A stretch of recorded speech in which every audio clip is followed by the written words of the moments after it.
we call hashtag Discover Your Future under the program called Secure the Grad at the University of the Free State. And this is powered by our very own Aeon Investment Management. I am super excited because today is the launch day. So you can imagine the nerves were a bit jittery because the Free State weather is cold. But let me tell you, we're going to bring the heat in this webinar. I'm not alone. We're going to be introducing our guest speakers. I'm already seeing one of them, Naledi in the house. I'm Yvette, and I'm the host for hashtag Secure the Grad. This is an awesome initiative that we launched to network not just our students, but to bring in corporate, to bring in the finances, to bring in all kinds of speakers that will be able to inspire our youth to secure their grads, but not just that, but to be able to go out there and discover what careers are about. We bring in people who are making strides, ladies and gentlemen, in the asset management industry.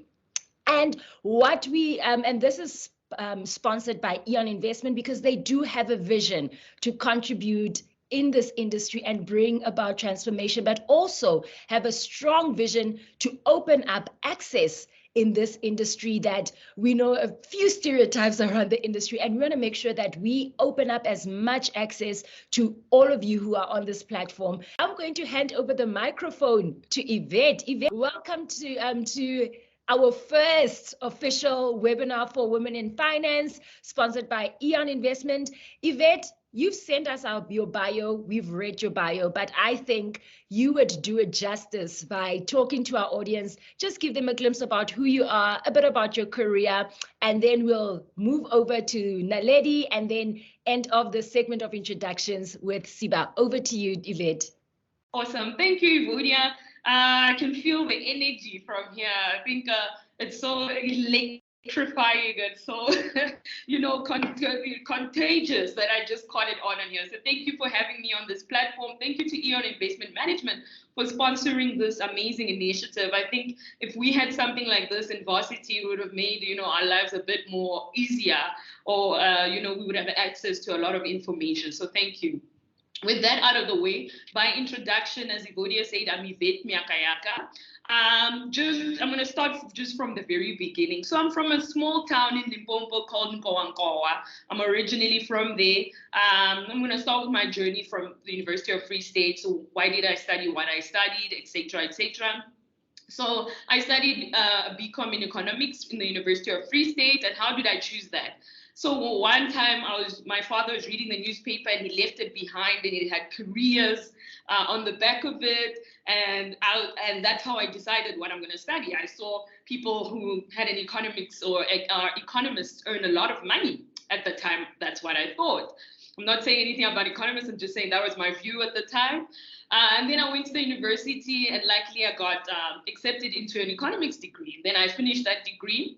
After that, my father encouraged me to study further and study an honors degree. And I finished an honors in investment management, which has led me to where I am today. So what was I doing while I was in university? While I was in university, I was working as a tutor. I also worked as a UFS 101 facilitator. So that's what I was studying, as well as doing that.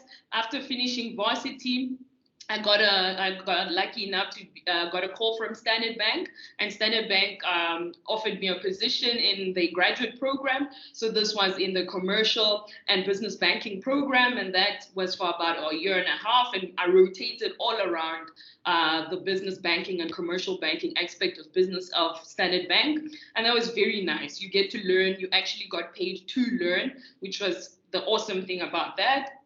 After that, they offered me a permanent post position as an analyst in the business banking division. And I did that work for about 3.5 years. And basically what that entailed was, general business banking. You're assisting big companies with their debt needs, with their finance needs, etc., etc. So really, it's just anything you can think about in business banking. And if there are any questions about that, I'm happy to unpack. But that's basically what I did for 3.5 years.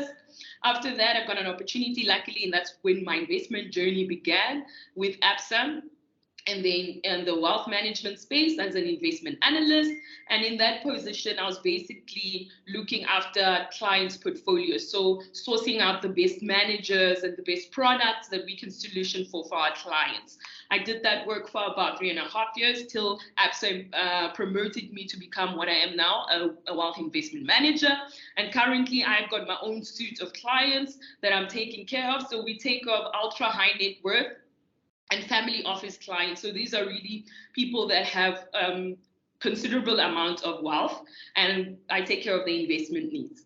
So that's basically about me. That's where I am right now. That's my career journey. But I'll just like to say, while I was in the university, I think my final year at UFS, I participated in the CFA Research Challenge, and I think that's still happening. And if we do have any students on the line that are currently doing the investment management honors, I encourage you to, try and get into participating in that CFA Research Challenge, because it also just gives you an overall look at, a certain part of asset management. So that's it for me, and I'll leave the rest to the other speakers. So Yvette, just before we pass the microphone on to Naledi, I want to find out, so one of these good days, when I become a billionaire, will you be able to service me? Of course, yeah. We'll be able to service you. We'll be able to grow your wealth, preserve your wealth, and whatever you want to do with your wealth. If you want, if you're doing philanthropy, that's something we do for clients as well. So anything that you want. So just think outside the box. There's nothing that we can't do for our clients, because the competition is so crazy out there. You need to be able to solution to the client for overally. And I think that's another thing. I think that's a higher conversation that I get into, but we solution holistically. We don't just, if you think of me, you don't just think Absa. You can think Alan Gray, Investec, Aeon Asset Management. If the client wants some Aeon on his portfolio, we can solution from that side, because the inflows are not minimal inflows. They range from about 10 million and above. So it's really hectic inflows that we get. As the joke was last week when a particular bank went down electronically. So those of you in those categories, wait a little bit, get those investments. You had 10 milli upwards. And one of the competitors, Naledi Mukwena, is also from Fairsure. I'm sure you can give Yvette one up on servicing me as a client. Naledi, welcome to #SecureTheGrad. We're happy to have you as one of our speakers. Tell our audience a little bit more about your journey. Thank you so much for the opportunity, Vodia. I'm really excited to be here today and speaking to students at the University of the Free State. I'm going to tell you a little bit about myself, and unfortunately my story through university is not as clean and compact as that of Yvette. So I come from Lesotho. I went to high school in KwaZulu-Natal, and when I matriculated from high school, I decided to enroll at the University of Cape Town, and I thought I wanted to become a chartered accountant then. And I figured that by age 30, I'd be loaded, I'd be a millionaire, and that by age 40, I'd be able to retire and sail on my yacht and just forget about life. I got to UCT, did my accounting, and well, no, my plan changed very soon thereafter. It just wasn't working out for me, and I decided that no, maybe I need to do something. Reality is that I probably also wasn't smart enough for accounting. It was challenging. And then I decided, okay, no, how about I do information systems, which I think is now called IT, but it's probably the same thing. I enrolled for that, and even that was not working out for me. I mean, to this day, I'm still not technologically savvy. So can you imagine having to submit a tutorial and an assignment on IT every single week? It was tough. It was not working out. So again, I changed. I was like, no, man, this is not working. What do I want to become? And then I enrolled for law. I thought I'd become a lawyer. attended my lectures, pushed through, wrote my exams, but that too, I was just not, it was not working out. Now, at this time, it was fairly soon after our democracy. And then eventually I decided, actually, maybe I belong in parliament. Maybe I need to develop policies and be in parliament and change our country. So I did politics. I did politics, philosophy, and economics. And yeah, guess what happened? A few months later, yeah, no, it was not for me. But obviously, as I was trying to figure myself out and going through this journey, though, I'll be the adult and admit that I was doing it from Camps Bay while sampling margaritas and Long Islands in between. So obviously, that was just not, it would not work in my favor. Tail between my legs, I packed my bags and returned home to grow up, decide what I wanted to do, and complete my studies. And by I returned home, I mean that I went to Bloemfontein. So I left Table Mountain and I left Camps Bay and went to what at the time I thought was dusty Bloemfontein, and to just sort myself out. And I got to Bloem, and goodness, that was the best decision I could have ever made for myself. I absolutely loved it. I studied economics.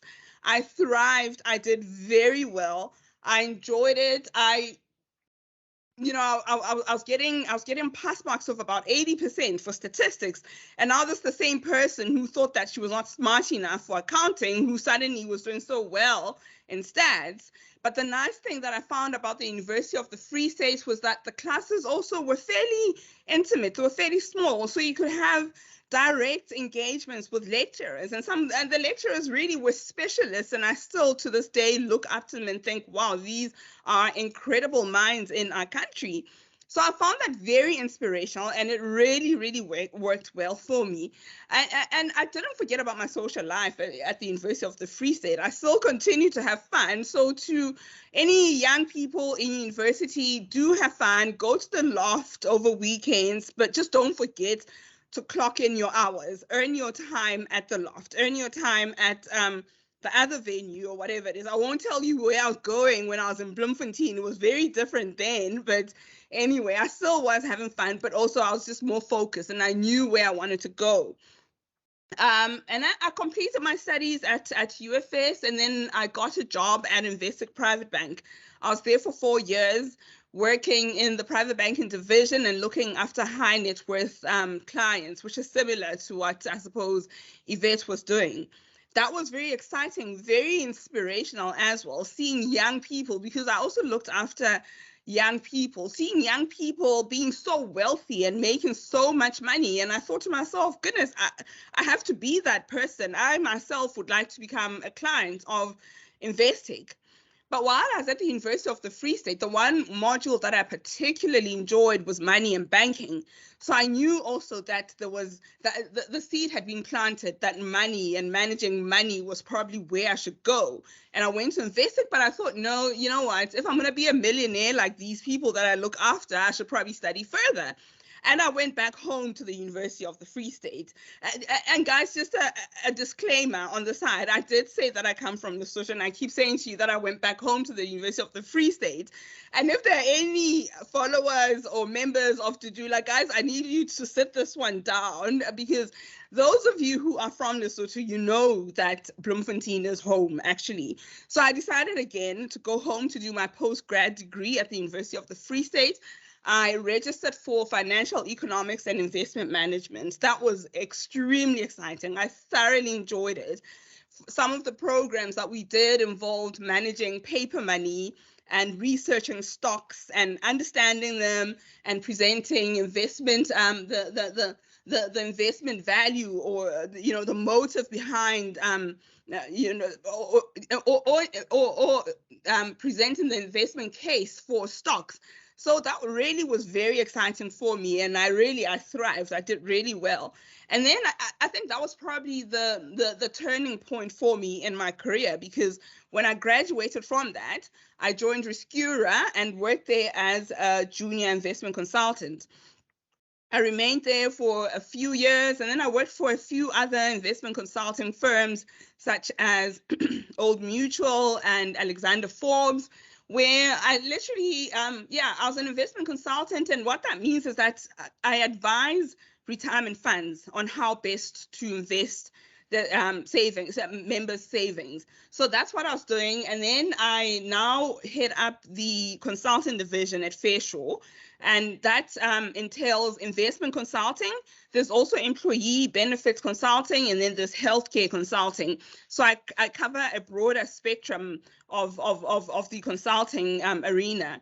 But it really is very exciting. And for me, the one thing that probably stands out as most exciting is just knowing that I'm able to shape the retirement outcomes of members, because in offering advice to institutions that I consult on, I ultimately make an impact on our members. So for example, if I, on analyzing a membership of a fund, certain information will then come to the fore, for instance, that they're not saving enough money, or they're not in the right type of investment portfolio, and they need to be in a more high growth kind of portfolio, then I make those recommendations. So I really do find that really fulfilling and exciting. And also just knowing that changing the lives of people that might never meet me, might never know who I am. So, as I drive around Joburg and I see a construction worker fixing potholes, which are problematic, I look at this person and I think, wow, he's probably a member of a retirement fund that I look after. He doesn't know this, but I'm actually influencing or shaping his future retirement. Or when I go to a supermarket and the tailors scan my groceries, I look at them and I think, wow, actually, this person could actually be a member of a fund that I consult on. And they don't know me, I don't know them, but I actually am contributing positively to them. And I look at a mine worker as an example. We have a lot of mine workers, even in Lesotho, who come to South Africa, and the blue collar workers, and they go down into shafts. And I think, wow, this is actually incredible, because I'm really doing all that I can to help them have a better outcome and a nice, or at least a comfortable retirement one day. So that's it drives me. It's what helps me wake up every single morning and come to work. But that in a nutshell is my story. Man, what a wonderful story. So all the way from Yvette, who has really been determined, knew exactly what she wanted to do, and now sits in a position to what we called life happening. And I think, Naledi, from what I'm picking up from your story, that it's okay not to have it all figured out from the get-go. Absolutely. And that eventually you do find yourself, and you find what's your tig, right? You will find yourself.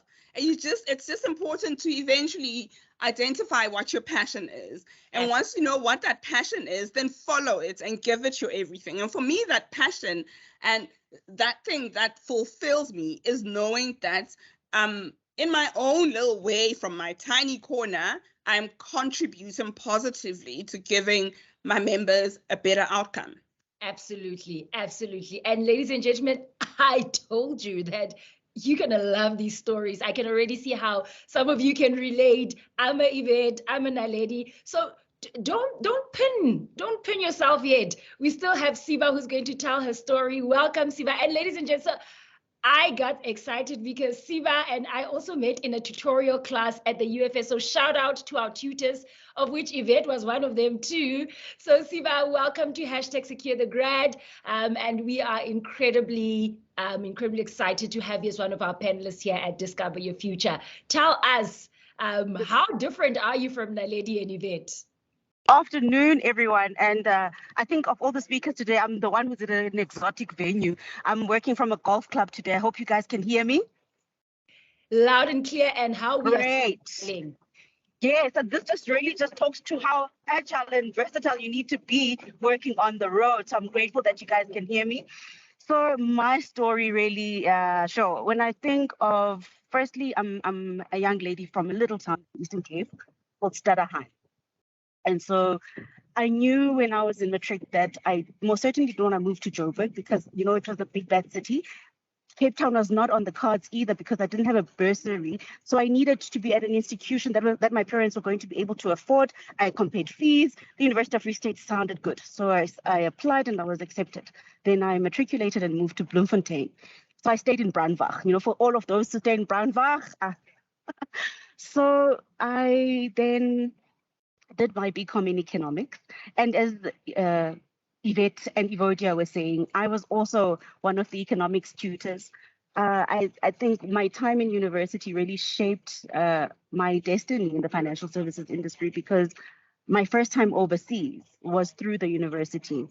In my final year of studies, I was selected to be an exchange student. So as much as I didn't have a bursary when I was doing my undergrad, this was the one time I got sponsored and, all the expenses were covered for my trip to the States. I mean, it was my first time abroad. So you can imagine, and the whole purpose of that exchange program was for me to forge a relationship between the two universities. I was at Mississippi State University, and after me, there was another graduate who left and he did his MBA in the States. So that again is such a defining moment in one's life, even, to go abroad, have everything covered. I got to go to Chicago, Washington, all these big places. I wouldn't have ideally gone on my own, right?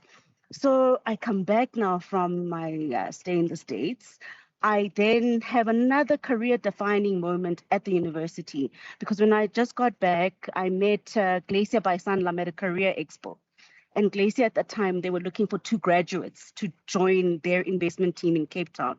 This was a fantastic opportunity for me because I got to rotate within the various business divisions at Glacier, right? And that for me laid a very good foundation for my career because the networks I created for myself in the industry from that first role I got that I took from Glacier shaped the people that I would meet. And, I still have those relationships. I still call on my previous manager and be like, I need advice. This is what I'm thinking. This is how do I do this? So don't take your relationships for granted, especially if you have any ambition of aspiring to be an entrepreneur, even if you don't go that route. Network. Because I am telling you now, money circulates amongst people who know each other. More importantly, you need to be able to have somebody on your phone device that can add value to your life, right? So, and also opportunities come about from your circle. So wherever you are, and don't even take for granted the people at your circle at the university right now. Those professors are people who can always come back, just ask for insight, ask for editing, whatever it is. It might be a little thing, but boy, oh boy, will it give you relief to know that there's somebody who's in my corner who I can ask a favor for or help in return as well. Then I also want to just take you back as well. I was a busy student, right? So I mentioned I was tutoring. Then at the time, there was a company called City Center Promotions. I used to be one of those girls who be at Checkers. The Checkers there used to be a Checkers actually by Loch Logan, that area. I used to do promotions there. So I would, hey guys. So and all of that was talking to me being someone who enjoyed being financially independent at a very young age, that I've always been somebody who enjoyed the ability to make their own money. So financial independence has always been something that's very important to me. And no wonder today I stand as a co-founder of a financial service provider practice or a wealth management practice, because that has been something that's been, if I look back at my life career and the little choices that I made, they all led me to where I am now. And even when I was in high school, I started selling Tupperware. And as much as I came from a financially stable family, I've always wanted to be somebody who's out there doing something for me, that I can say that is my hard work. So fast forward back to university life. I was also involved in an organization called SIFE. It was called SIFE back in the day. It used to be in the EFF building, There, I learned so much about leading, right? So this just goes to tell you guys that use the opportunities at the university to hone your skills, whatever it is. Find an organization that's going to talk to you and what you want to do. Use, sign up for things. be involved. Basically, your network is very important, because one of my good friends is the CEO of Aeon Investment Management, you know. So those, and again, it's a classical example of good human capital, which is your relationships that you form along the way. Absolutely, and thanks for that, Siba. I think one of the things I'm realizing is, and it's coming very clear in all the three stories, how important it is to network, how important it is to put yourself out there. So, you know, there's a song that used to say, "Uzoyithola kanjani hlelo khoneni." So one thing I'm definitely getting from the stories of these three ladies is that, one, they went for their degrees. I think that's quite evident that, you know, there's a narrative that goes, I think everyone says, yeah, but Steve Jobs quit university. And we use the one in a million examples around, especially entrepreneurs. And Siba, I think that also links beautifully to your story, that regardless of the fact that you're an entrepreneur in the asset management space, that your degree did pave the way for that. Am I right? 100%. And to your point, Evodia, today I'm still registered with the University of the Free State. I'm doing my advanced in estate and trust administration. So you just don't ever stop learning. And also remember, being in the financial services industry, you're not only competing on your education, it's a skills and competence issue as well. So you always have to be above the rest, right? Absolutely. And I want to direct the conversation there to both you, Naledi, and Yvette, around, so both of you, similar to Siba, hold UFS qualifications, and, you know, not just undergraduate but also postgraduate qualifications. We do know that there are some labor, almost recruitment biases that exist, particularly in asset management. I want you to think about, especially in your early careers and maybe even now, how competitive, or how did you feel compared to graduates from the top 5 institutions, your UCTs, your Wits, especially because we know some of them already out of undergrad or honors come with CFAs already completed. You know, how did that impact you, knowing that I'm from the UFS and I hold qualifications from the UFS? Can you talk to us a little bit around that? So, Evodia, coming out of the University of the Free State and having also having experienced the University of Cape Town, yes, the two, superficially, I'm convinced that it was just all superficial, were different, and that they were not authentically so, because the work that I did at the University of the Free State was intense. It was vigorous, it was thorough, looking at the particularly financial economics and investment management. I honestly think that it really was in-depth and at par with the leading universities. But unfortunately, yes, there are biases in our markets and just in our world or the country that we're in. And these biases go beyond just the institution that you studied at. But yes, when you apply and you're up against somebody who went to the University of KwaZulu-Natal or to Wits or Rhodes, then already that sort of puts you on a back foot. But over and above that, unfortunately, within the asset management industry, is that it was very much dominated by white males. It's something that we're trying to overcome. We're slowly making progress. It's still a challenge, but so you were not only trying to, to prove to the world that actually my qualification from the University of the Free State is worthy and it's actually really strong. But now you're also trying to get into an industry where there are very few Black people in portfolio or management positions or analyst positions, but also you're coming in as a woman. So it's tough. It's challenging.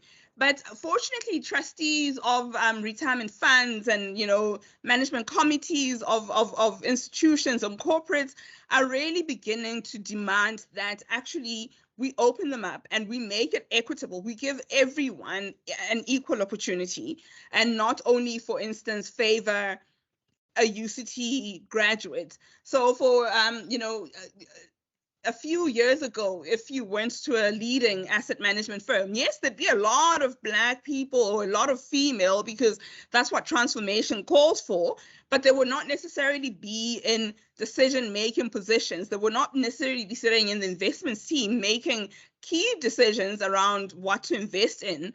And that's where you would find a lot of males. And then there was that, still that lack of representation. However, today, again, trustees are demanding that investment teams be transformed and are more deliberate, and we're beginning to see positive strides in that aspect. So slowly, we're getting there. And again, one of the things that they're beginning to really insist on is that we look at not only graduates from Wits, but graduates from the University of the Northwest, or from the University of South Africa, or the University of the Free State.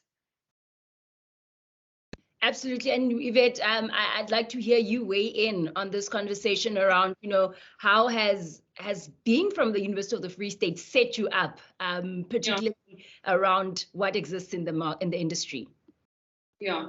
So I think the first thing, when I started working, I did feel a bit of, imposter syndrome, because when I got to Absa Wealth, I was surrounded by people from UCT, we were right opposite the University of Pretoria and Wits. So these are people that sit in the investment committee, and I'm from the University of Free State. And my manager at the time, who's also a University of Free State graduate, and she's leading the team, she's like, you need to believe in yourself.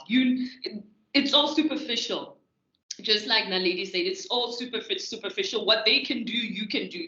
The stuff we were learning in the classroom is the stuff they were learning in their classroom. Markets are markets everywhere.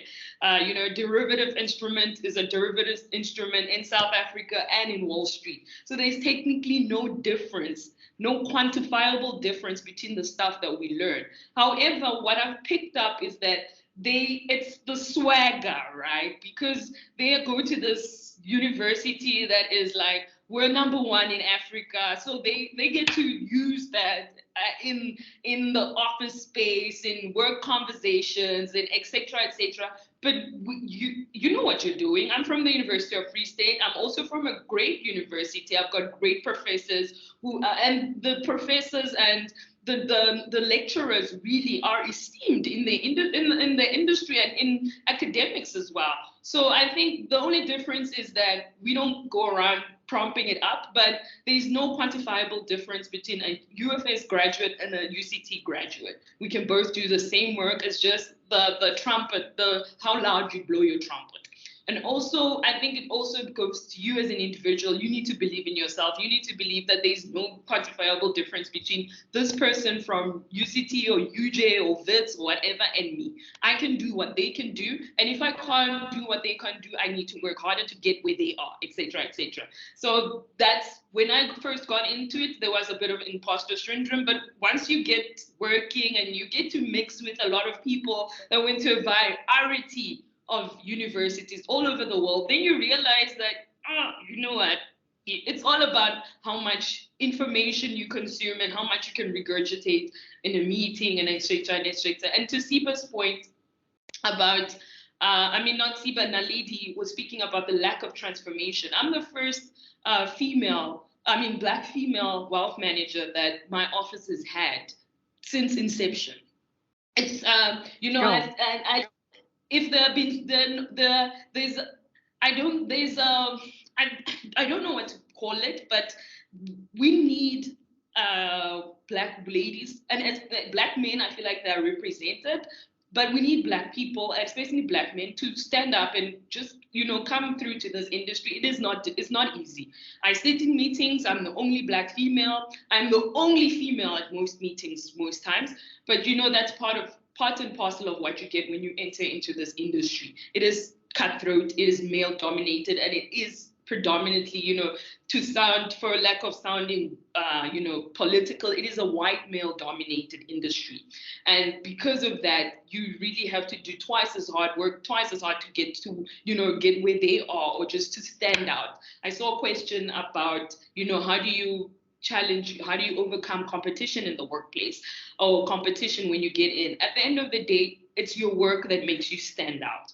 So your connections or who you know might get you in the room, and might get you an interview, or might get you the client. But what you present to the client, or your work that you present, and in your case as students, the work that you're doing right now, your studies, the part-time work that you have, that's what is going to make you stand out. So my little nugget to you guys would be to cultivate the kind of person that you want to become now while you're still in varsity, and don't hope that when I finish my degree I'll magically become this responsible human being who now is interested in reading on the markets or interested in knowing about a certain thing. Do the little that you can do now. The little that you can do now, you'll see, will become a whole bunch when you look back on your journey as a student and you're like, wow, okay, that actually is helping me now. So to Siba's point, the things that you do now, the activities that you're involved in now, the work that you take on now as a student are really building you up to be the kind of professional or human being in the workplace that you would want to be. Obviously, only you know the kind of dreams and goals and aspirations that you have. But like I'm saying, the University of Free State, along with the Center of Teaching and Learning, has organized this incredible opportunity for you guys to interact with us in our journeys from being students up until where we are now, and it's still a journey. It may sound easy. I think all of us, Siba and Naledi, we're trying to compress years of work and sacrifice into 2 hours, and it's extremely hard. It sounds easy, but it's not. It has been a journey. Okay. And just from my side, Evodia, I just want to say, as a student, try to get yourself exposed to the workplace as much as possible. And why do I say this? You can be sitting there with a master's degree in economics, but if you're going to sit there with your master's and not know how you're going to commercialize this, because when I say you need to understand that as an individual, you go to an employer. When you go to that employer, you are going to them and saying to them, I'm a resource to you. And being a resource, at the end of the day, I'm expecting you to pay me X amount as a salary, and I will deliver 1, 2, 3, 4. Whether you are from the University of Wits or UJ, wherever, whatever, right? At the end of the day, when you sign that contract, that is basically bottom line, what you're contracting to. Then it goes back to my point. No matter who you are from, wherever you are, skill, competence, education. Those 3 boxes ticked, no matter where, what. And over and above that, we are in a very versatile work environment now. You can always upskill yourself, get something from this university, get something from that university, but build on something, right? Mm-hmm. So, and also importantly, try to start what you finish. Use the resources that you got at the university. I know for sure I did psychometric tests when I was there. Find your strengths as a university student and hone on them, because that was why I was saying you can sit with a master's degree, but if you don't know how this is going to make you money, you need to reevaluate the whole thing. Absolutely love what you're highlighting. So we've got a tagline that says enterprise your degree. And I think that's exactly what you're bringing there, so, and I think for me, because we do have quite a diverse audience with us today, those who are early careers and still studying further. I think one of the things I'm getting is also, it can be tricky to study and to work full time. And I'm not going to air my dirty laundry on air, but I can tell you completing that postgraduate qualification can drag on and on and on. But there is absolute power in finishing, because then how do you then go to the table and negotiate your worth or negotiate your value if you are not a finisher? I want to sort of re-navigate the conversation with that. So as you highlighted, Yvette, there's years of experience that we're really trying to compact into a 2-hour, and in fact, less than a 2-hour conversation. But one of the things I want to think, so I want you ladies to think back to, the years of experience that you've been able to accumulate. What are particular lessons that you have learned? And if you can maybe also highlight in your day-to-day, what is that one special project that you have worked on that you look back and you say, thank goodness I furthered my studies, or I did this particular course. What is it in your career up to now that has really contributed, and a lesson that you've learned? If I can come in at this point, I think, and also just adding to the point that Siba made around enterprising your qualifications. One thing that's also very important to ensure that you remain relevant and employable for one day when you go for interviews, over and above the qualifications that you have, it's important just to understand what's happening out in the market. So, for example, if you are interested in becoming an asset manager or joining an asset management firm, without necessarily taking up an additional, qualification or formal qualification, go onto their websites and look at their fund fact sheets, look at the kind of stocks that they invest in, go into, for example, the investor relations tab of listed companies and go through that material and understand exactly how those stocks perform. So that one day when you're called in for an interview, you're not trying to, again, compress all this information the night before your interview, trying to understand it. Make it a part of your daily, the things that you do on a daily basis. So read newspapers, or if it's not physical newspapers, but on the media, subscribe to, for example, Business Day, and keep yourself close to them. So it's really, really important. So going onto the fund fact sheets of asset managers, for example, understand why they have SASL. So that when they call you for an interview, you're able to put across the investment case for SASL, and also just develop your own views, have your own views, and think about things from where you stand. For example, if you were to become an analyst, or if you were to become a portfolio manager, would you invest in a mining company, as an example? We are a commodities heavy company or economy, and it's probably not possible to avoid being in a mine, but you need to sort of think about those things. How do you decide, are you going to invest in mines or in commodities? If so, which ones? If you like gold, for example, why do you like gold? And why, if you like gold, do you like Harmony Gold, or do you like Anglo Gold? So think about those things. And these aren't things that you're able to just prepare for the night before, or the day before your interview. That's why I'm saying it's so important that you ensure that you continue to read and understand all of this material within your field. So, for example, things like ESG. ESG is topical. It's top of mind for everybody. Understand it, understand what it means. So, for example, if you are going to one day put an investment case forward for an investment in SASL, that's good and well, because SASL is a huge counter and it's meaningful in our economy. But how do you balance that against the environmental impact that SASL has on South Africa? So be able to speak to things like that. And if you're going to go into mining, for example, be able to speak to the environmental impact that mines have, and think about practical things.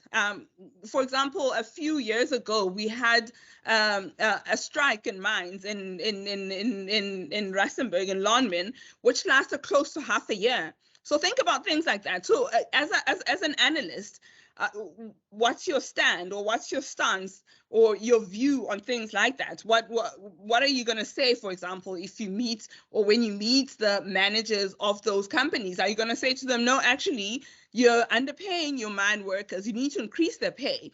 But if you do, you also need to think about the impact or the ripple effect, for example, on inflation. Or are you going to say, no, actually, we're going to limit the pay, but also need to balance that against, for example, the remuneration that directors at the same mining companies get. But this is not something that you can learn over 2 hours or 3 hours. So it's important that you keep yourself relevant and updated and understand everything that's happening at all times. Absolutely. So anyone else want to weigh in the conversation, or can we redirect some of the questions? Okay, so there's also been a few of the questions I want to weave in that our participants asked before the webinar. So one of them, and I think Yvette, because you work a lot, in fact, all of you work with portfolios, but Yvette, maybe let me bring this to you. So what opportunities are, or how does one build a resilient portfolio in the long term? So that's one of the questions. And while Yvette is answering that, Siba, because you do come from an entrepreneurial background as well, how does one get equipped to start their own businesses on a low budget? I know you have an incredible story of how you started Imvelo or co-founded Imvelo Wealth. So let's start with Yvette and then move over to Siba. A very good question. How do we build a profitable portfolio in the long run? It depends on what we want. So the way we solution for clients is that we use strategic asset allocation, and that looks at the client's risk profile. Is he a low, medium, or high risk? And we use a variety of matrices. We don't use a questionnaire like most people. I have a lot of meetings with the client. I stress test the portfolios that the client already has to see if they're comfortable with this level of risk or comfortable with that level of risk. If you were to lose this much money, how would the client react? And I think a profitable portfolio is relative to what you view as growth in your terms, because growth is relative to risk, right?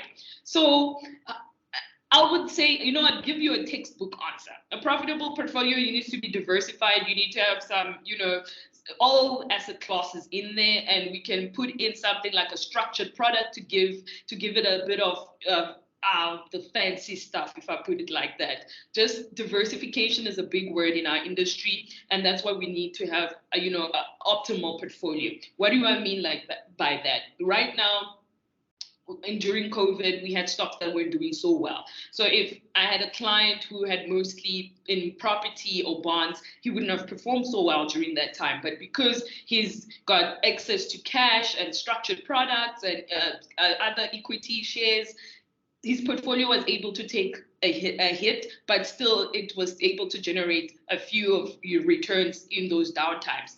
So that's a difficult question, in the sense that, when we construct portfolios, it's personalized, it's bespoke. It's really not something that I can say, you're a medium risk client, I'm going to put you in your balanced fund, and then the balanced fund tags after 5 years and the client has a heart attack because, even though all the risk were explained to him, we're really risk cautious. What we do here is we try and preserve the client's wealth, because most of these clients have earned a lot of money throughout. They don't want to lose their money, they want to make more money.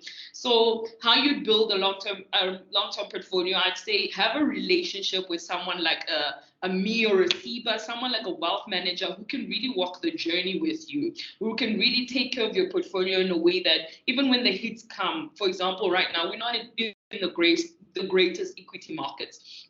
Our portfolios are not doing as well as they were doing 4 years ago, 5 years ago. However, we have those relationships with our clients that we can explain the reason why that is happening, and we can remind them the reason why they've invested in the first place. In terms of portfolio construction, no one person is expected to know everything. I don't know everything about mining or, gold or, property.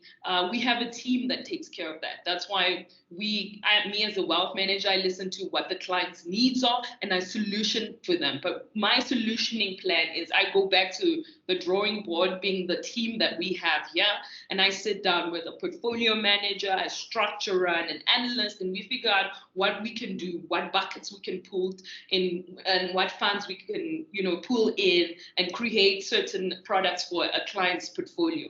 So I think it's your question is, I hope I've answered it, but it's not maybe Siba could answer it better than me, how to build a long-term portfolio over the long run. It depends on what you like. At the end of the day, what you like is what you like. For example, some clients don't like equities. Some clients just want a property portfolio and they're happy. Some clients like structured products and some clients like derivatives. So it depends on what you're looking for in the market, what you're comfortable with investing in, what you're not comfortable with investing in. And in the long run, that's what it is. But when we look at, for example, I think the four of us on this call, and some other people that are watching here, most of us have retirement annuities and pension funds, and those pension funds are invested according to a strategy that we have. So, for example, I'm part of the Absa pension fund, and because of my age, they've put me in a high risk portfolio that performs a certain way according to the people that are a certain age in this company will go into that portfolio, and it performs a certain way. And I think Naledi can unpack a little bit on that. So in that way, if you're if you're saving for retirement and you're saving for a pension, we can put clients in certain funds or exchange traded funds that are Regulation 8 approved and that can perform in a way in the long run. Because I think most people, when they think investing, they want to put away $1 million now and they want 10 million in 5 days' time. It doesn't work like that. It's a journey.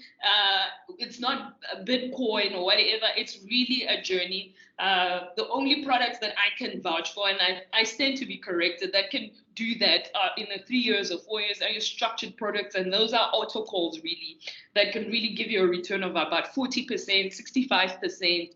But it's risky. It's risky investing, but it's worth it.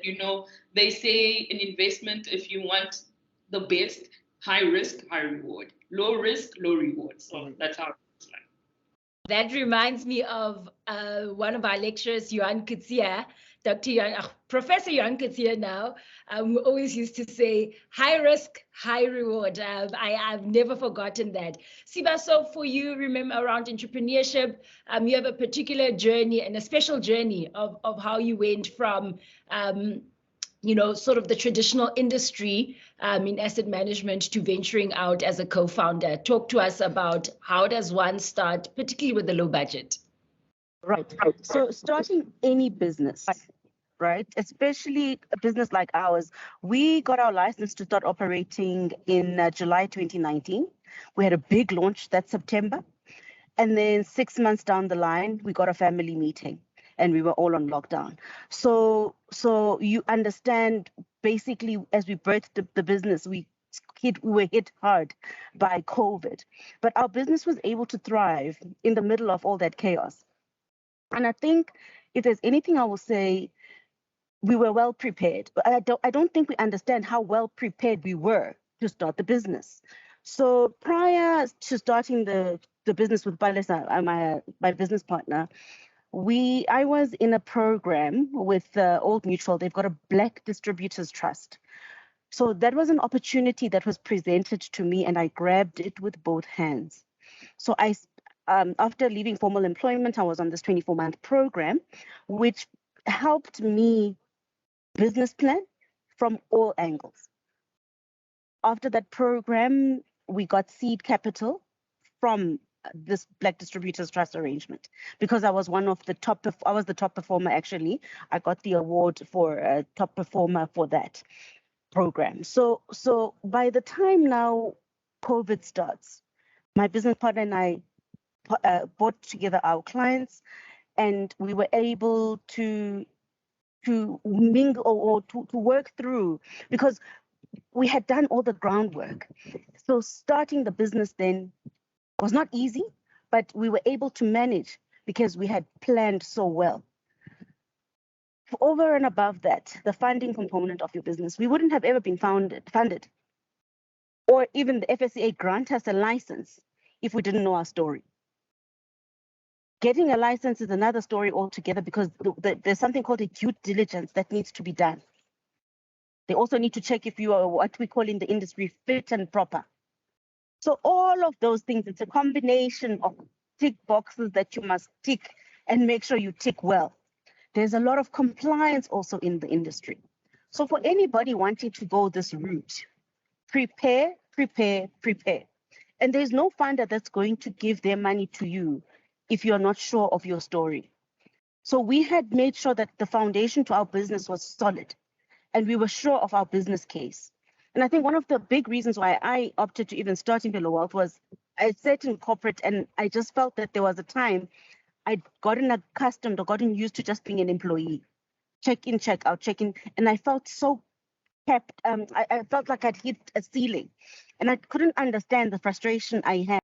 The environment you're working in, firstly, is ever changing. And also in the corporate I was working for, I just felt like I just hit a ceiling and I wanted more, but I couldn't clearly identify or lay out. So I had to go and think for myself, what is it that I want to do? So I understood, I was very clear that, you know, in the market and the industry we're in, there's so much room for transformation. And one of the ways I could quickly make the impact I wanted to make was to start Imvelo. Well, unfortunately, my business partner shares the same vision as me. We are so aligned in terms of what we want to achieve. Then it makes the whole load a whole lot easier. It's very challenging, but so rewarding. And it's not necessarily always financially rewarding. Sometimes your reward just comes in seeing what you've built, the number of people you're employing. I think as of 1st September, we'll be a team of 6. And I mean that we're only 3 years old. So for me, that's my bonus, right? And also talking to the financial component of having your own business, you let go of the perks that you would get in corporate. I was doing very well in my career. So I had to do with not getting financial bonuses and all of those things, because when you're a business owner, you are the one who eats last, right? Because you have to make sure that your staff and everyone is taken care of, bills are paid, all of that. So it's not easy. But I'm just trying to say, once you have your foundation right, once you've thought everything through and you are well equipped for the journey ahead, you're going to make it. Incredible. And Evodia, if I could just quickly add here, sorry, just to add to the points that both Yvette and Siba made, and I'm seeing a number of comments around this, is that there are no quick wins. So, you know, Yvette said that high risk and comes with high rewards. However, I guarantee you that even Siba would not recommend that you go into a Ponzi scheme. So that doesn't refer to what was it, triple M or these WhatsApp group schemes. That's not what she means. Actually regulated schemes and portfolios and investments. That's what she's referring to. La utlwa bo WhatsApp stock fell. No, please guys. The danger is. Please stay away from that. Please. And guys, now that Christmas is coming, no, guys. The Ponzi schemes are about to emerge. Why? See, you know where the danger is, Naledi. While we have you for commentary, because of you know, you particularly spoke about how you also used to take care of some of the graduates that would come in, and I mean, you deal with a variety of businesses as well as part of your experience.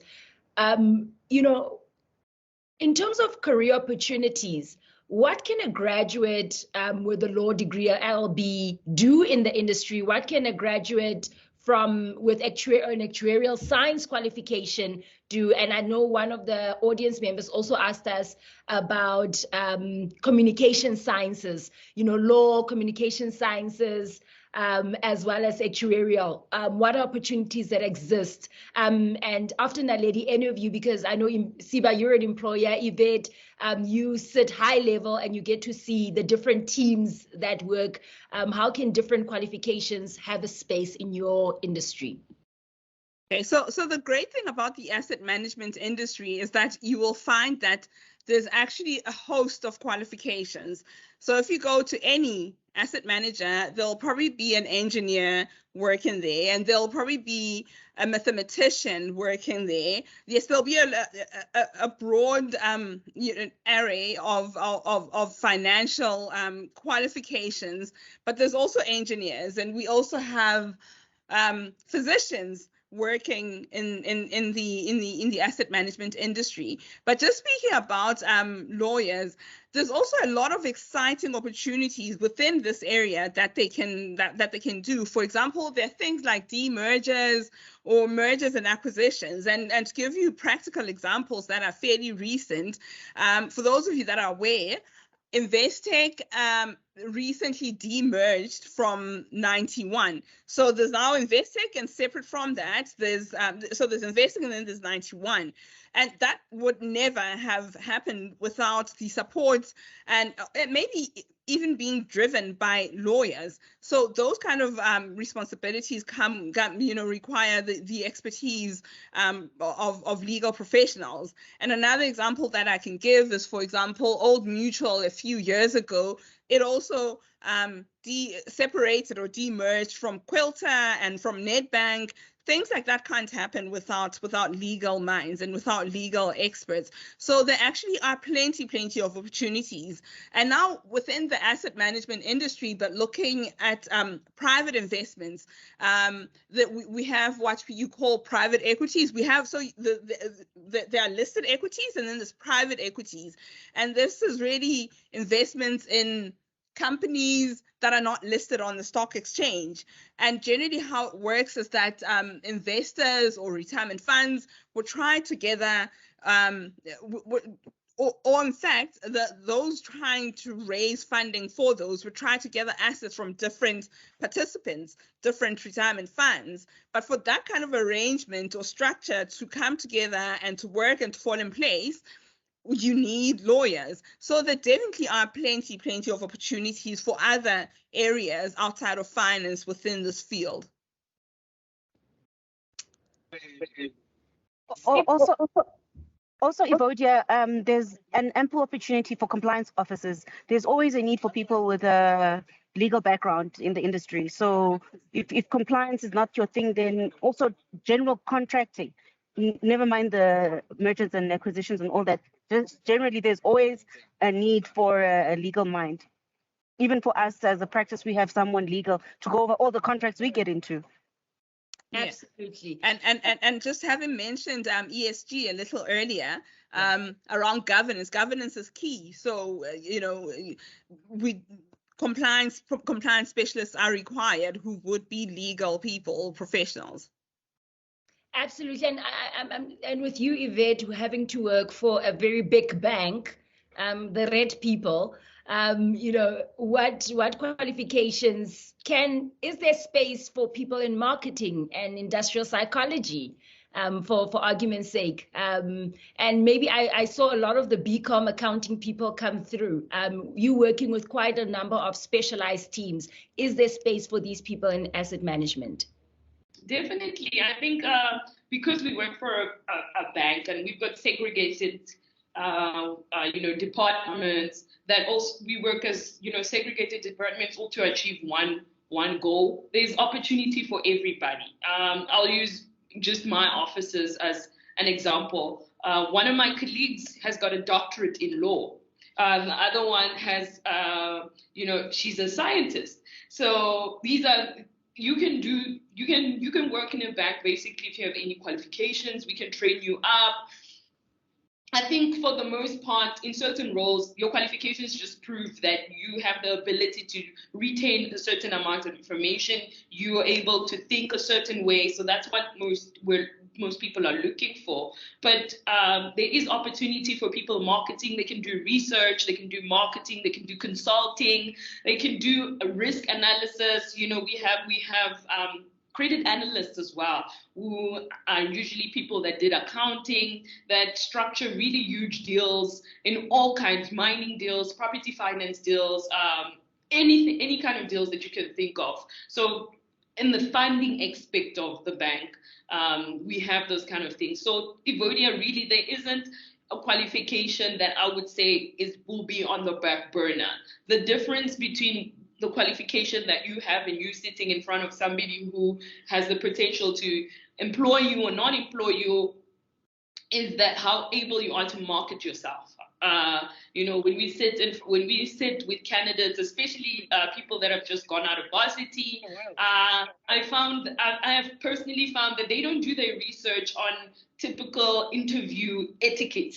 So you really struggle to get sort of the right answers from them. You don't necessarily have to have experience in a certain field. If you've been invited to the interview, that means somewhere someone saw something in your CV and they're interested in getting to know you and having a conversation with you. So what you can do is maybe just go on the internet, go on YouTube, and just figure out or just research interview skills. If you don't have a certain experience in the industry, how should I answer this question? And really, that's really what we set you up. And just speaking, when we interview like people that have just come out of varsity honors, they've just got their honors, they really struggle, and it's really hard sitting on the other side of being an interviewer and trying to get answers because you're rooting for this person, but there are 4 other people in the panel that really, if we can't extract value from the candidate, we can't. So you're really the tools that we get in university really, I think you're still fresh. You still have all those ideas, all that stuff that you learned to sit in front of an interview or an interview and blow them away because they don't even know the stuff that you're learning. The information that you're getting at varsity is clean, it's mint, it's fresh, it's unrefined, and you can get there and present yourself just the way you are, but presented in a way that is professional at the end of the day. Oh, from my side, Yvette, I'm going to go back to a point I made earlier. Can you guys hear me? Yes. Okay, great. I said skills, competence, and education. You may have the education, and it can be a BCom in marketing, but you find... Naledi, one of the conversations has been, I'm seeing a lot in the chat coming out around experience. Yvette alluded also to those interview skills. So if someone is coming in, and I saw one of our audience members spoke about how she's been working for a small asset management firm, and how does she translate and how does she basically go further in asset management? What can she do? Siba spoke about those skills, those competencies. For you, looking back in your career for the last couple of years, what do you think has been your secret to success? So exactly the advice that Yvette offered. It's really important. It's one thing to be highly qualified, as an example, to have your master's in econometrics, but to be able to articulate yourself properly in front of a panel of interviewers is another thing. So it's important to try to understand. If you need to get a mentor, then by all means do. There are a lot of people available and willing to assist and to guide you on how best to prepare for an interview. But there's also material just readily available on the net on the types of questions that could come up in an interview and how to try to address them. Soft skills like posture, as an example. I mean, if you walk into a boardroom for an interview with your hands in your pocket, that already it stands against you. If you slouch during an interview, that already is a red flag for your interviewers, even if you're brilliant and you know everything there is to know about the position. So those soft skills really, really are important. It's important that you read them. Speak to recruiters if you need to. There's many agents who do recruitment. Speak to them, get advice from them.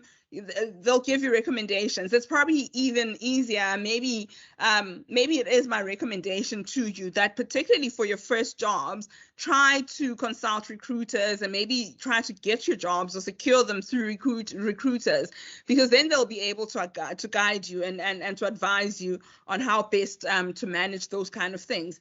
But the other thing that I just want to add, and this just speaks to also just upskilling yourself and just making yourself whole, because again, like we're saying, you're competing against so many other people. So for example, if you come from a class of 50 graduates of econometrics at the University of the Free State, and even if you have a CFA, which I strongly recommend that you all go do, and as soon as possible after you complete your studies while you're young. Don't wait to do it when you're in your 40s. It becomes difficult then.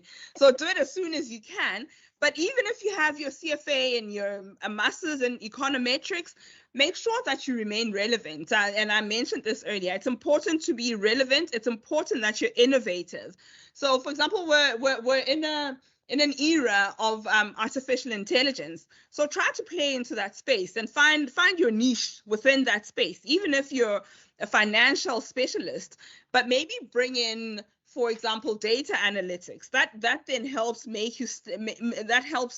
helps you stand apart from the rest, and it gives you that competitive edge. or for example, just bring in a course or some kind of training around machine learning algorithms. Yeah. Or so things like that.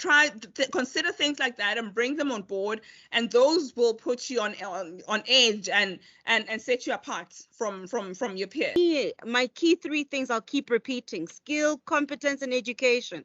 You can have the education, you can have the BCom, whatever, but just because you've got one qualification doesn't mean you sit and do nothing else from there. To the point Naledi just made, you are continuously going to always reinvent yourself. If you want to be amongst the top in your industry, you always have to keep having a competitive edge. And that means, as Naledi was saying, do something that's going to set you apart. But I think it's also very important as a student, find your strengths, right? I could die if I were to be an auditor. I would not survive because I'm an extrovert. I like to work outside, as you can see today. I like to be on the road. I want to see my clients. Do you understand? So if you put me in an office and lock me up and give me numbers, I'm going to lose myself. And for me, what works for me in my role also, and above everything else, the economics I did in my undergrad, I get to use every day. I get to talk markets with my clients, get to do TV interviews, and I talk markets. And so I think my then role satisfies me because it gives me a little bit of the economics. I get to talk to clients and I get to do the analytical work in the back end. So know yourself before you put yourself out there. Do a lot of work in getting to know you and what's going to work for you in a work environment. Then in that way, you spend less time making too many career moves or career changes. But I also encourage that. Expose yourself whilst you're still young. Get to know, different things, read, go travel, expose yourself. Don't just sit in a little bubble if you want to go out there and be a change maker. Absolutely. Skill, competence, education. There's also a bit of, I know when we announced that we will be giving away a CFA, fully paid CFA exam, we got quite a number of questions around what is the importance of being CFA qualified. I know there are different levels. There are levels to this thing. There are different levels in CFA. And also there's a question I want to link to that. A lot of you reading your bios and knowing quite a number of people in industry also have done their financial planning diploma. So let's talk about those 2 qualifications and what it does for you in this industry. Evodia, I can start with that. So when we look at this industry, especially there's asset management and then there's the kind of like wealth management. So wealth management is kind of like where I'm falling in, is where I interact on the ground with the client. So I see the client, I talk to the client, I find out what the client needs are, and the client gives me the money, and I go out and source the best fund managers for the client according to what the client told me and what we agreed upon. And that's where your CFAs would come. So my part is where mostly your CFP or your financial planning, postgraduate financial planning would come in. You need to have that knowledge because you can't give, Siba mentioned it, you have to be fit and proper. You can't go and give a client advice. It's illegal. You need to be certified or under supervision before you can go and see a client and advise them on any kind of advice, investment advice whatsoever. And then that's where it comes in. You need to be clued up on estate planning, and that's what that qualifications gives to you. It gives you knowledge and on estate planning, retirement planning, investment planning, and the overall look of an individual's life. Whereas your CFA qualifications, there are 3 levels.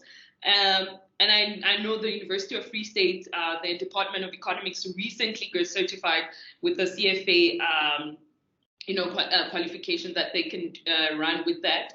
And that's exciting. And I think that presents a great opportunity for the students. So if you're studying, if you want to look into going into that route, I think that's an excellent way. And we had that, maybe would have been, far further than where I am right now. But back to my point is that to get the CFA qualification, you can also have a CFA charter and be a wealth manager or portfolio manager or et cetera, et cetera. But it's more focused towards more like Siba was saying, the introverted side of the world. So you're more looking at what stocks to buy, what companies to buy. You're looking at financial statements. You're valuing companies, and that's what you're learning from there. So it's really investment intensive, learning the intricacies of the different kind of products and instruments that are operational in the investment world. And that's what I think the distinction is. So when we have CFA charter holders that sit in the office and they are usually introverted, they're always reading or have their double screens, whereas us, we're always on the phone, walking around, talking to our clients, and we only go to them when we have complaints about performance and the specific portfolios that we have. So I think in the students' minds and in your mind, just think of the distinction that way, is that there's the introverts and there's the extroverts, the people that really are on the ground interacting with the clients. Not to say that if you have a CFA charter, you cannot interact with a client, etc., etc. Naledi, so with your experience working a lot with institutions as well, what is the importance of having a postgraduate qualifications, and is it important to have a postgraduate qualification, or can I just come in with my BCom accounting or my BSc in actuarial science? Does it even matter to study further? It absolutely does. It absolutely does. And again, it brings me back to the point that I made and Siba made as well about remaining relevant. It absolutely is important. Yeah, starting off, you can find yourself a job just, as if you're trying to take a short break, a year's break after graduating from your undergrad studies, but you really have got to study further. If you're in this industry, even in the asset consulting industry, actually, we still recommend that you go for a CFA. Amongst the things that we do, which is quite similar to what Yvette said, we analyze various asset managers and we try to blend portfolios for clients depending on their needs on their journey towards retirement. So we find optimal portfolios using different asset managers. And to be able to do that, you really have to have a deep understanding of markets and managers and stocks and how they perform and how different managers work well together and how you can combine them. So it absolutely is important to study further and not just stick with your BCom economics. I mean, it's a good start, it really is, but don't leave it there. Just keep going further. And again, the world is constantly changing. It's the target is forever moving. I mean, in 2017 or 2018, there was no COVID. We all got up in the morning, we drove to work, got to the office at 5 p.m. we left, and just 2 years later, the world completely changed. So now we had to think about things like Teams. We're able to have conversations such as this over Teams. The world is constantly changing. So if you are to remain relevant and then you need to be innovative and to continue to upskill yourself and to improve yourself and to study. And again, I stress, don't just limit yourself to traditional programs such as finance, and I know today I call them traditional, but don't limit yourself to finance and to CFA. Go into machine learning, go into robotics, robotic finance, go into data analytics. Those are important because and then they help you remain relevant in the industry. And one of the questions that I saw earlier was just around, for example, the challenges, for instance, that foreign students might face, or candidates might face in trying to secure employment in South Africa, given the challenges that we face today. And the reality is that if there are 2,000 of you with a degree in economics or an honors in economics and a CFA, so why would you get picked as a foreigner from Swaziland or Botswana or Lesotho over Sipho or Dendani, who's from South Africa? Again, it brings me back to my point of remain relevant. So go set yourself apart from Tendani and get a qualification in data analytics. I mean, still related to finance or stats or, you know, econometrics, but just overlay it with that so that you remain relevant in the world that we're in today. Because, you know, artificial intelligence and technology is just the future. That's where we're going. So be able to play in that space and set yourself apart in that space.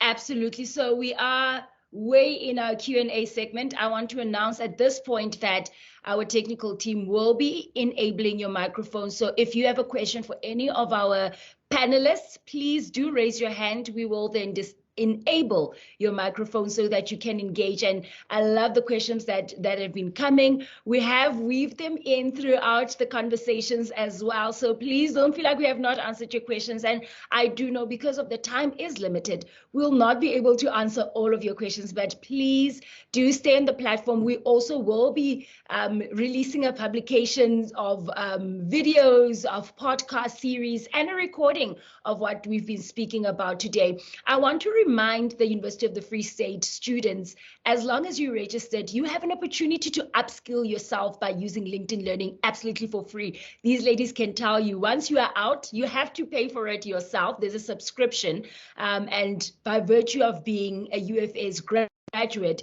you can get LinkedIn Learning absolutely for free. In the near future, we will be looking at extending this to some of our alumni that are engaging with the UFS. So a lot of opportunities coming up. I see we already have a couple of hands. Let's see. Your microphones have been disabled. We are taking 1, 2, 3. Makaziwe Bangisi, good to see you on the platform. You'll be number 1. Musa, you'll be number 2. And number 3 was Xolile. And then we'll go to our questions in the chat. Makaziwe, the platform is yours. Okay, thank you, Vodia, and hi to everybody. I think I just wanted to ask, I think Naledi touched on it. In terms of employability, especially in this field, how does it work when you're someone who has done a lot? You didn't finish everything in record time, do your undergrad, do your postgrad, all in record time. You went through a couple of stages, tried this, tried that, and by the time you actually finish, you're a bit older than everyone else. Does that have an impact on then you getting into this field compared to someone who's probably 22 and they've done their postgrad and they, record time? Yeah, thank you. Thanks. So to our panelists, I'm going to just take the first 3 and then we're going to answer because sometimes the questions do relate. So Musa, your turn. Right. Thanks. Just want to say that I am currently in like a working space. So this is something like I just wanted to say, like, for me, who somebody is in the working space and looking into finance and changing my career field, this has been very helpful. This has been just inspiring. So thank you very much for this whole platform. Just one of the things, I'm not sure if you touched on it because I did unfortunately have to arrive, like joining late, but it's just 2 questions. Have you guys ever dealt with imposter syndrome? And if you have, what is one of the ways that you can help and guide people into that space? And then 2, I am a lady, obviously, and I obviously do want to have a family one day. In terms of like the working space, the working environment, you know how corporate sometimes is. How would you guys advise in taking that into account, having that work-life balance, just having those things in mind of saying, like, where does the balance come in? And I know sometimes from like a senior perspective, it's easier to have that work-life balance because you obviously are able to delegate or to say, I'll do this later. But if someone is ahead of you and they say, I want it at 12, how do you, like, from a junior perspective as well, handle that sort of work-life balance, mom, sister type of thing when you have those kind of deadlines that you aren't really in a space to maneuver around? So yeah, thank you. Thank you so much there, Musa. And we're going to close this round with Xolile, and then Donald, Kagisha, and Lwezile, we're going to move to you. Xolisile, your turn.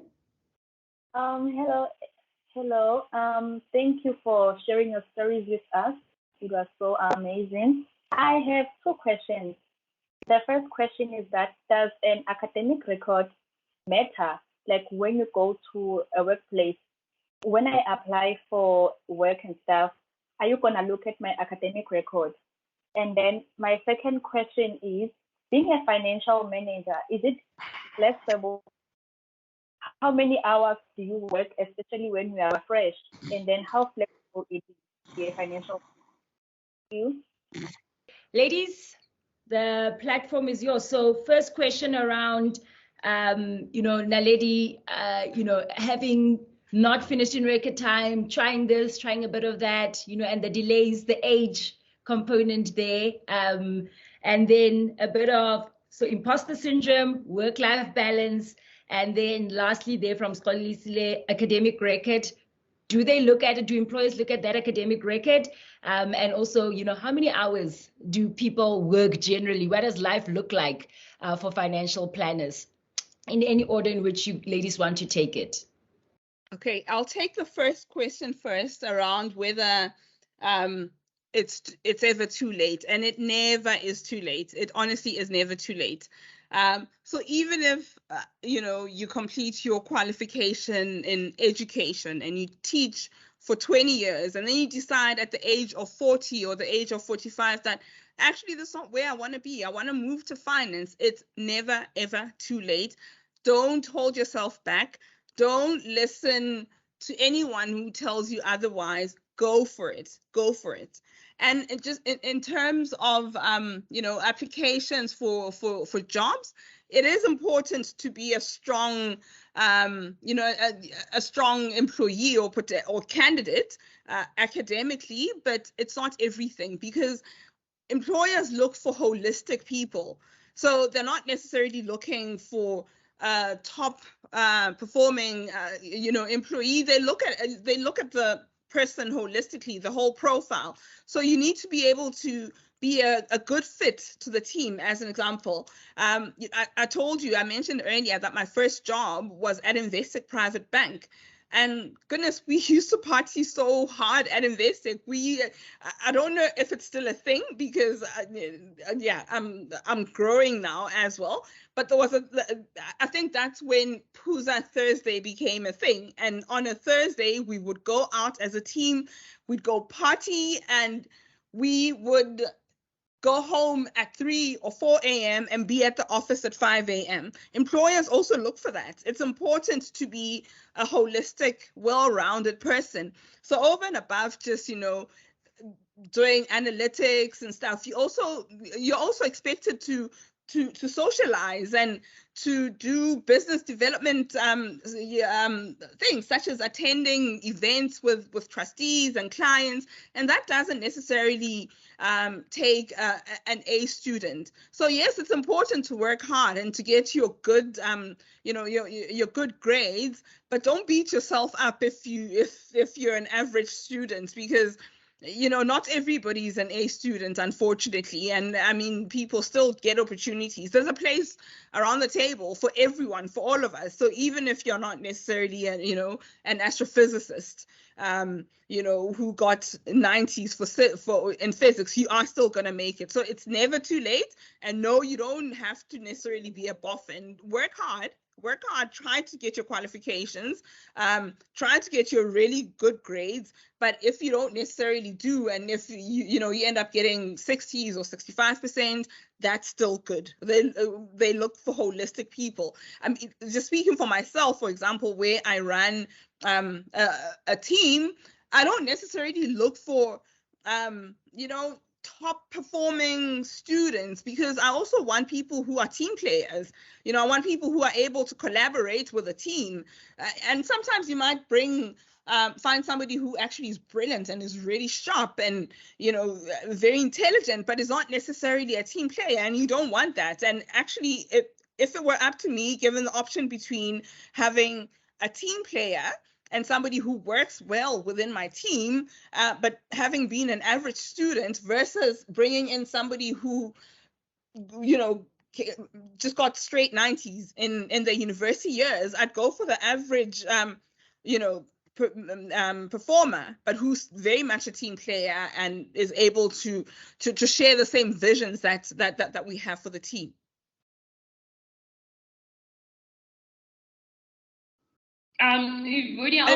Sorry. Sorry, Yvette. Sorry, Yvette, I just remembered that I wanted to speak around work-life balance, and I'd just like to share on that because I am a mom as well, and I so happen to have one of my kids is asthmatic, and she falls ill fairly frequently, and often, we find ourselves in hospital, and that's a bit of a disruption. But we're fortunate in that we work in an age where we have MS Teams, so that need not necessarily hold you back. So in terms of having a work-life balance, that helps. The resources that we have at our disposal today really do help and make things better. But again, also in terms of your work hours, this is why I said earlier, find your passion and follow that and do that. Make that your career. And then you won't feel like you have to work. It just comes naturally. So even if on a Saturday you're behind your computer working, but if it's something that you're passionate about, if I know that I'm putting together a presentation skill, which I'm going to do as part of a member workshop to employees or blue collar workers at a mine, as an example, and I know that I'm gonna have a light bulb moment with a blue collar worker as I take them through, for example, their benefits, and I explain to them, actually, we've just had COVID, markets have crashed, but please don't disinvest or don't move your investments. That moment where I see them, understanding where the dots fall together, that for me is rewarding, it's fulfilling. So, if you're doing something that you love, then you don't necessarily feel like, oh my goodness, I'm working on a Saturday. But generally speaking, it's not even necessary, not all the time. I mean, there are times when things are pressing and you have to put in extra hours, but generally speaking, it's fairly balanced, I'd say.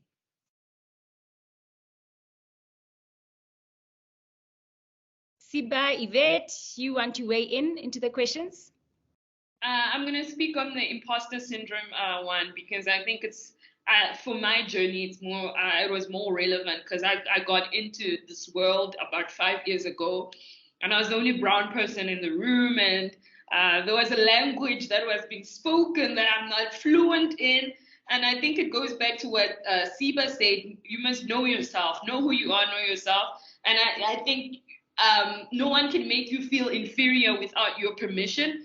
And that's how I look at it. So every time I go into these meetings, I would say, and I was still new in the team about a week in, I'd say, please, should I leave so you guys can speak in this language because I don't understand it? And, that also puts a little bit of, oh, God, now they're embarrassed. Now we have to speak English. When I sit in meetings, I'm confident in who I am. I'm confident in, I don't project my insecurities to other people. I never make them see. So sometimes I might be, shaking in my boots. So I'm in a meeting with a huge client who's like a huge CEO, and I'm this young girl, and he looks at me, and you can see the way he looks at you. What are you gonna tell me? I have more money than you, I am more accomplished than you. But when you open your mouth and you just start presenting, and you know your story, and they can't plug holes in your story because you know your story, I think that kind of chips away at the imposter syndrome. So that's how I'm personally taking it. I don't let other people make me feel inferior, and I think it's something that when you get into the workplace and you start interacting with people, there are certain people that want to make you feel a certain way, but no one can make you feel that way without your permission, number one. Number two, you need to be confident in who you are.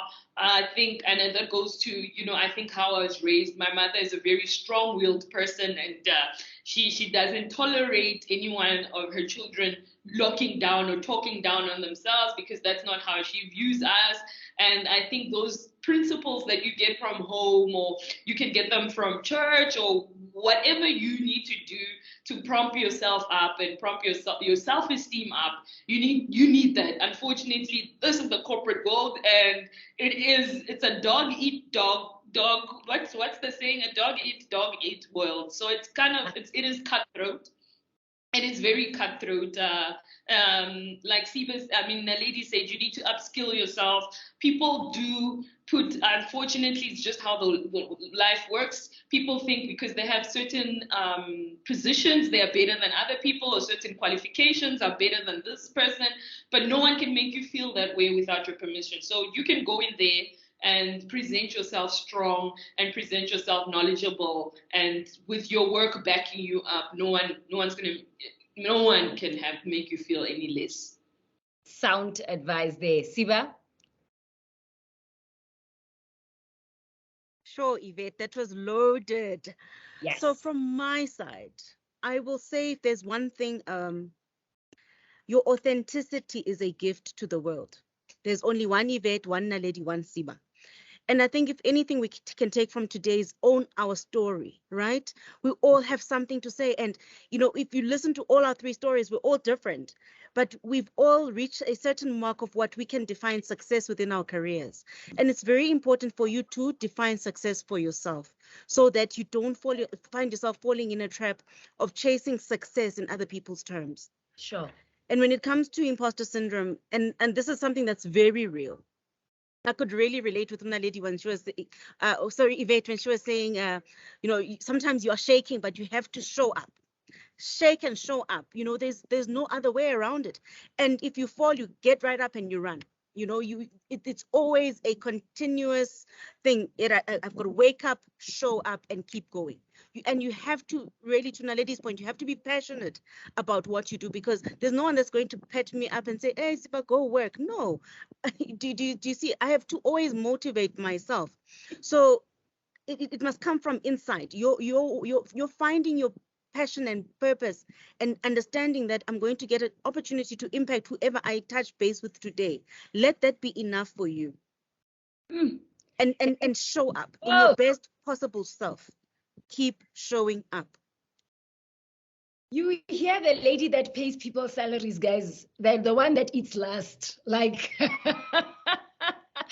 what an amazing answer back feedback session. So be authentic, define your success. And you also heard there from Naledi as well around that work-life balance.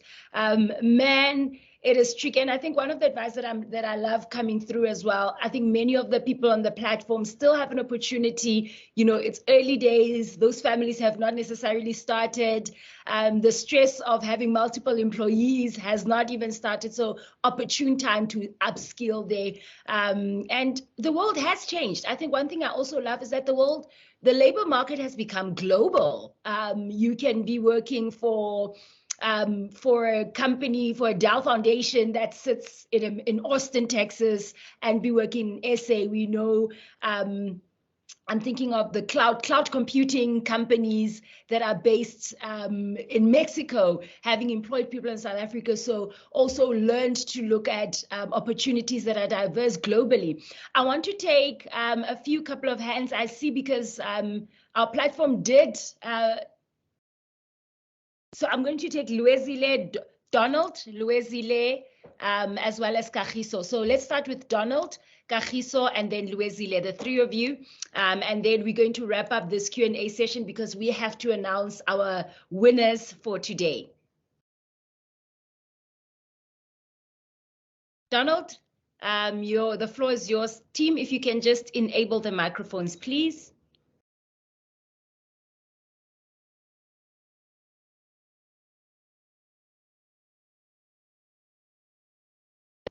Donald, you can just switch on your mic.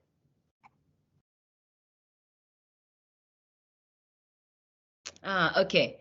Looks like Donald, we can't hear you. Yes, we can hear you. Hear me? Great.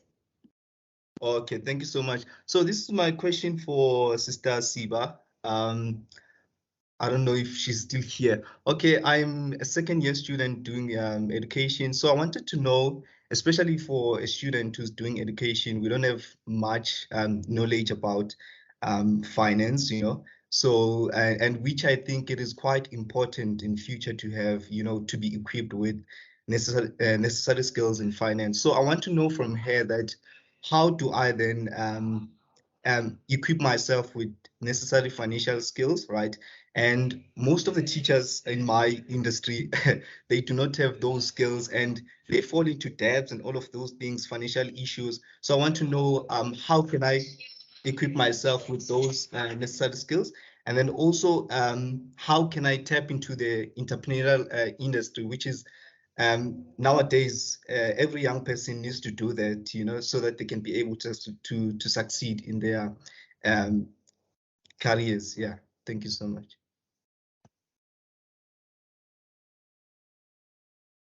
Thank you, Donald, Kagisha, and then Luezile. Hi, everyone. I just want to thank the ladies for sharing their stories. I think, if anything, you reminded me that my story is valid. And I think this goes to everyone who is part of this call, that your story is valid. So my question, so we touched on like the challenges and the competition within the industry.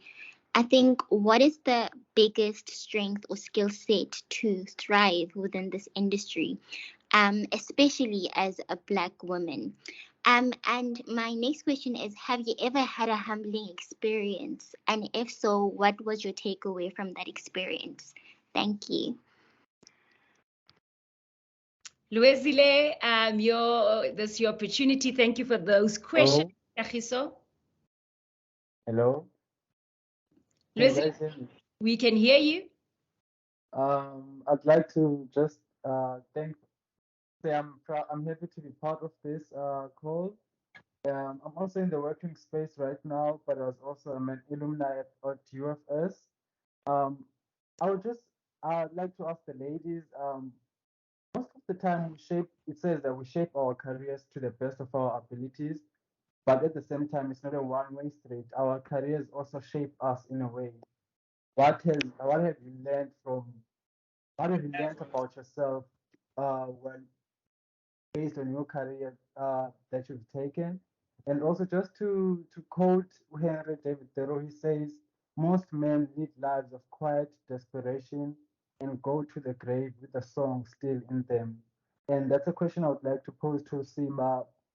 How do you then balance your life with work life? Balance the entrepreneurship with work life, because I'm at a position where I'm training with an auditing firm. I don't want to be a mediocre chartered accountant at the end of the day, but I also don't want to go to the grave with the song still in me, because I do believe that I want to be an entrepreneur, not to merely benefit myself, but to benefit the society that I come from, in Maudi, in Nanda, in Durban, where there is high crime, the rape capital of South Africa, and also Lusikisiki, my hometown in the Eastern Cape, is the rape capital of South Africa. And those are the things that I'm not proud of. But I'm also having this fear of, if I'm not taking my career too seriously, I'm going to go to the grave without not having done what I wanted to do, with the song still in me and not having sang it to the world. Thank you.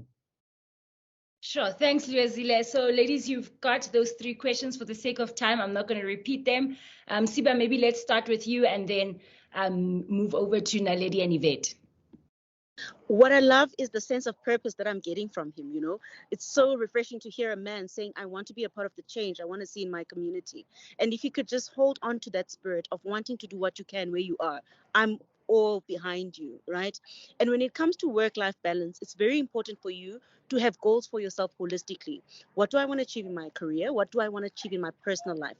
I may not have kids yet. Yeah, I don't have a husband yet. Fair enough. But oh boy, I do the things I want to do.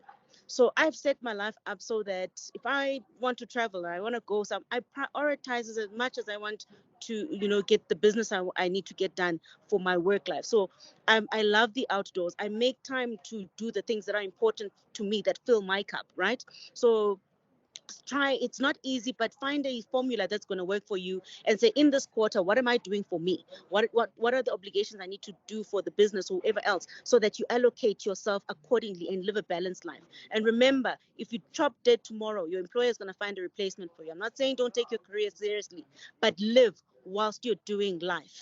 Thank you. Thank you, Siba. Over to Naledi and Yvette. Thank you so much for those questions. I'll just speak to the one around just competition in the industry and how one can just strive and make it. As Yvette mentioned, it's important to be resilient. It is a tough industry. It's cutthroat. It honestly is.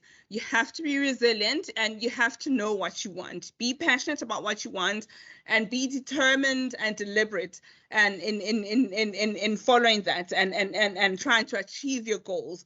And the other thing I think for me is that don't let anyone tell you otherwise. You are going to have naysayers, and in fact that dissenting voice can even come from your own mind. It can come from within. Don't listen to it. You know what you want at the end of the day.